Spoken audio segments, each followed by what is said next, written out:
আসসালামু আলাইকুম, welcome back to my channel the kitchen tutor. চলে আসলাম নতুন একটা রেসিপি নিয়ে। বিটরুট জুস তৈরি করে দেখাবো। বিটরুট এটা সবাই তোমরা চেনো, আমার মনে হয় আমরা এটাকে চিনি। এত সুন্দর একটা সবজি বলতে পারো। এটা প্রকৃতি থেকেই এর কালারটা অনেক বেশি সুন্দর। তো এটা অ্যাকচুয়ালি অ্যান্টি এজেড হিসাবে কাজ করে আমাদের বডির জন্য।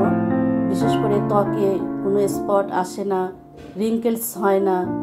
তো সুতরাং এটা আমাদের শরীরে কিংবা আমাদের মুখে বয়সের ছাপটা পড়ে না, যার জন্য এটাকে আমরা জুস হিসাবে সবাই খেতে পারি।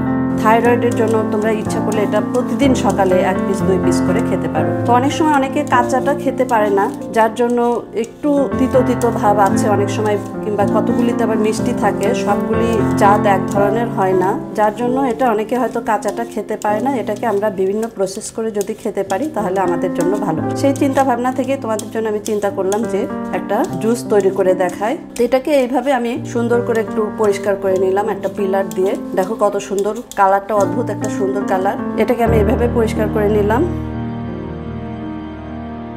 আমি এখান থেকে 2 গ্লাস জুস তৈরি করব।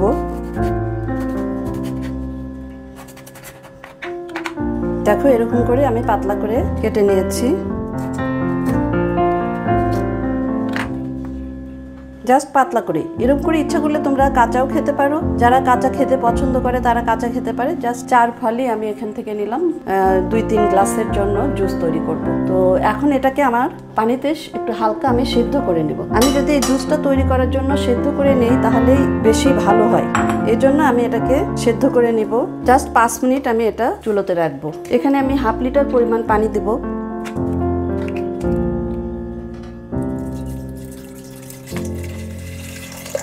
এখন এটা আমি এটাকে চুলোতে বসিয়ে দিচ্ছি, এবং চুলোতে বসিয়ে দেওয়ার সময় হালকা একটু লবণ দিতে পারো, পরে দিলেও কোনো সমস্যা নাই।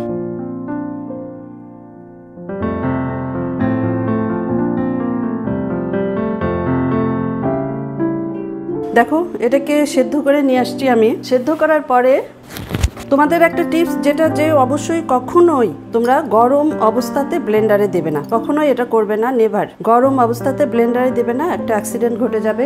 এটাকে ঠান্ডা করে নিয়ে তারপরে এটাকে আমি কি করব, এখন আমি এটাকে ব্লেন্ড করব। দেখো আমি এটা একটু কাঁটা চামচ দিয়ে দেখাচ্ছি যে কি পরিমাণ আমি এটাকে সেদ্ধ করে নিয়েছি। জাস্ট কাঁটা চামচটা খুব আয়েসে ঢুকে যাচ্ছে। তো এখন এর ভিতরে আমি হালকা পরিমাণ পুদিনা পাতা দিব। যদি পছন্দ করো তাহলে তোমরা দিতে পারো। আমি অল্প পরিমাণ দিয়ে নিলাম। বিট লবণও আমি দিব এখানে 1/2 চা চামচ পরিমাণ বিট লবণ। জিরে গুঁড়া দিচ্ছি 2 পিঞ্চ পরিমাণ জিরে গুঁড়ো। 1 পিঞ্চ পরিমাণ লবণ দিয়ে নিচ্ছি, পরে আমি আর একটু দিয়ে নেব। লেবুর রস 1 টেবিল চামচ পরিমাণ আছে, এটা আমি সবার শেষে দেব। এখন এটাকে আমি ব্লেন্ডার মেশিনে ঢেলে ফেলছি। ব্লেন্ডার মেশিনে ঢেলে ফেললাম। এটাকে ব্লেন্ডারের জগে নিয়ে নিলাম আমি। এটাকে ব্লেন্ড করতে হবে। হ্যাঁ, এখন এটাকে আমি ব্লেন্ড করব। 2-3টে প্রেসার দিলেই আমার এটা হয়ে যাবে।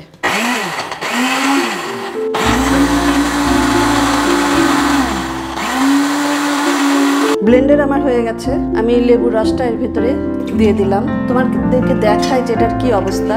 দেখো এটা এই যে এরকম। এটা অ্যাকচুয়ালি কাঁচার চেয়ে আমার কাছে সেদ্ধ করে নিয়ে বানালে বেশি ভালো লাগে। যে যেমন খেতে পছন্দ করো, যার জন্য আমি এটা সেদ্ধ করেই করি, আমার জন্য বিশেষ করে।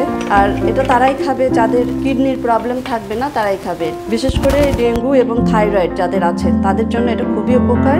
আমি এখন এটাকে এর ভিতরে একটা জগে ঢেলে নিচ্ছি।